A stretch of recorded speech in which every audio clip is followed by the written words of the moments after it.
avec un immense plaisir ce matin que notre institution, l'Université du Sine Saloum El Hadji Ibrahima Niasse, vous accueille pour l'installation de son conseil d'administration. Cette université, première université thématique qui forme à l'agriculture et aux métiers connexes pour la sécurité alimentaire, le développement durable et la prospérité, à l'instar des universités du Sénégal et de toutes les universités modernes, se réjouit de cette instance qui orientera nos stratégies et qui aidera notre institution à apporter des solutions appropriées au développement de notre nation et surtout au renforcement de l'employabilité des jeunes. Mesdames et messieurs, chers administrateurs, l'Université du Sine Saloum est une université qui répond à une nécessité socio-économique. C'est une université qui se veut moderne, ancrée dans les terroirs, dont les filières de formation sont axées aux besoins du développement et axées à la valorisation des ressources naturelles et leurs atouts. C'est une université qui se distingue par son engagement à faire face aux enjeux de société. Elle a mis l'employabilité au cœur de sa pédagogie, l'entrepreneuriat dans la chaîne de valeur de l'agriculture. On a l'habitude de dire que c'est une université qui va de la fourche à la fourchette, de l'étable à la table et de l'halieutique à l'assiette, pour montrer que c'est une université qui couvre tous les problèmes sociétaux. C'est une université qui se veut un nouveau type d'université où entreprendre rime avec apprendre. Donc, chez tous nos étudiants, nous stimulons la culture de l'innovation et la créativité. Et pour illustration, nous avons au sein de cette université notre incubateur, le Lab Hussein et le DECAL Yakar. Présentement, nos étudiants sont en train d'être incubés depuis leur idéation jusqu'à la formalisation de leur projet. Et ils sont également organisés en coopérative. Au sein de cette université, notre credo est 3E égale 3E. Qu'est-ce que nous entendons par 3E égale 3E? Dans cette université, nous sommes tous engagés. Nous mutualisons nos expériences, c'est le deuxième E, pour tendre vers l'excellence, afin de transformer l'étudiant, les 3 autres E, en entrepreneur et employeur, futur acteur de développement de ce pays. Mesdames et messieurs, chers administrateurs, nous sommes plus qu'enthousiastes à travailler avec vous et nous sommes sûrs que, après l'installation de ce conseil, la feuille de route que vous allez élaborer impulsera une nouvelle dynamique au sein de notre université. Et toutes les recommandations que vous formulerez à notre endroit, nous ferons tout pour les mettre en œuvre. Et nous sommes sûrs que ces recommandations contribueront de façon significative au rayonnement de notre institution, mais également à l'édification de notre société. Les organes auront 20 membres, toujours. Donc, que ce soit à UCN, une jeune université, que ce soit à l'UCAD, c'est toujours 20 membres. Ensuite, la loi a voulu séparer les fonctions des uns et des autres. Les enseignants, ils seront dans la pédagogie, ils sont dans l'académique, dans la gestion des cours, dans la gestion des carrières. Ils ont leur conseil pédagogique où ils sont membres. Le conseil d'administration, ce sont les administrateurs, vous qui êtes les administrateurs de cette université. On n'attend pas d'un conseil d'administration que les enseignants viennent en tant que corporation, les étudiants en tant que corporation, le personnel administratif en tant que corporation. Ils ont d'autres moments, d'autres lieux, d'autres structures où ils peuvent faire leurs revendications, notamment dans leur syndicat. On souhaiterait que tous les administrateurs de l'Assemblée, du conseil d'administration, soient les administrateurs de l'université et que le conseil d'administration soit le lieu où l'on trouve les solutions aux problèmes qui se posent à l'université. Voilà. Donc, toutes les universités auront le même nombre et c'est ici que les problèmes doivent trouver leur solution. C'est la raison pour laquelle on a des personnalités qui viennent du monde socio-économique, on a ceux qui viennent des conseils départementaux, qui connaissent les réalités Et on souhaiterait que les universités soient ancrées dans leur propre région, en réglant les problèmes de développement de la région, mais les problèmes de développement aussi, ou les problèmes qui peuvent surgir au niveau donc, de la gestion de nos campus. C'est pourquoi je souhaiterais vraiment que, moi tout à l'heure je l'ai dit, que les membres des conseils d'administration soient les administrateurs. Vous êtes les gestionnaires et les administrateurs de cette université. Elle sera ce que vous voudrez bien en faire et les conseils que vous voudrez bien. Passe au vote. Donc je soumets au vote ce ticket avec M. Cheikh Ahmed Tidiane Ba, président du conseil d'administration, et M. Ibrahima Niass, vice-président du conseil d'administration. Alors, monsieur administrateur, vos mains levées, ceux qui sont en ligne, vos mains levées. Voilà. SG, on a compté. Voilà. Vous avez un curseur. Ceux qui sont en ligne, vous avez un curseur aussi pour voter. Si vous le voulez. Ça va être une main en jeu. Voilà. Ah, bien sûr. Bien sûr. J'espère, nous espérons. Voilà, 17 voix.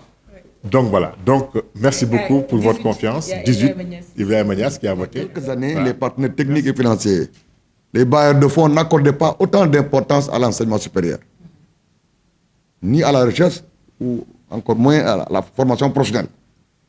Il a fallu le courage politique, la volonté inflexible des dirigeants de ce pays pour qu'on mette en place tous ces universités que nous voyons dans ce pays. Et particulièrement l'université de Sine Saloum, qui est attendue, qui est surveillée dans son élan partout en Afrique de l'Ouest. Et je veux plus vous dire que, Inch'Allah, j'en parlerai le 16 juin prochain à Santiago, parce que je suis appelé à faire une communication sur la problématique de la souveraineté alimentaire en tant que député de la CEDEAO. Et le fait que nous ayons dans ce conseil d'administration des représentants du peuple, Mme Soknaba, que je connais bien, et qui est issue de Nioro, donc moi-même et Benjelou, nous sommes des députés, c'est une très bonne chose et nous avons à cœur d'accompagner le conseil d'administration, le rectorat, l'université dans le portage des problèmes et dans la recherche de solutions. Nous sommes en tout cas là. Et je voudrais dire à M. Barrot que lui comme mon cousin Cherba, nous avons conscience qu'ils ont les relations, le background qu'il faut. Mais ce qu'on attend d'eux, c'est qu'ils soient le plus présents partout où l'UCENS en aura besoin. Les féliciter parce que comme honorable député l'a dit tout à l'heure, Abdoulaye Wilane, je pense qu'ils n'ont pas été choisis fortuitement. Ils ont été choisis parce qu'ils ont des compétences, ils ont de l'expérience, ils ont aussi des potentiels qu'ils peuvent mettre à la disposition de l'Université du Sine Saloum. Donc, nous vous félicitons, nous vous encourageons et je pense qu'en tant que Kaolackoise, parce que je suis Kaolackoise d'origine, je suis née ici à Kaolack, à Sam. J'ai grandi ici et j'ai fait tout mon cursus jusqu'à l'obtention du baccalauréat. Donc, on n'est que fiers de voir que Kaolack, à travers son université, est en train d'échelonner. Monsieur le Président, les parents d'élèves de cette région sont ravis de constater le travail qui a été fait. Effectivement, il fallait choisir des hommes censés être utiles et 10 fois utiles à cette université. Vous savez que le parent d'élève que je suis vous sera utile entre le conseil d'administration et les étudiants. Ça, nul n'en disconvient. Mais ces hommes, ces 3 hommes, nous serons utiles, peut-être dans beaucoup de choses, autres que la proximité avec les étudiants. C'est la première fois que je vois une cooptation avalisée à 100% par l'ensemble des votants. C'est parce que tout le monde s'y voit. Qui connaît le monde enseignant, qui connaît l'université, sait d'avance que c'est un monde de contestation. Si donc les universitaires ici présents avalisent ce qui a été fait, c'est parce qu'ils s'y reconnaissent, et réellement. Sinon, ça n'aurait pas été peut-être une approbation à 100%. En fait, je salue cette action-là. Aussi, bon, tout en remerciant en fait l'assistance, les 3 membres du monde socio-économique.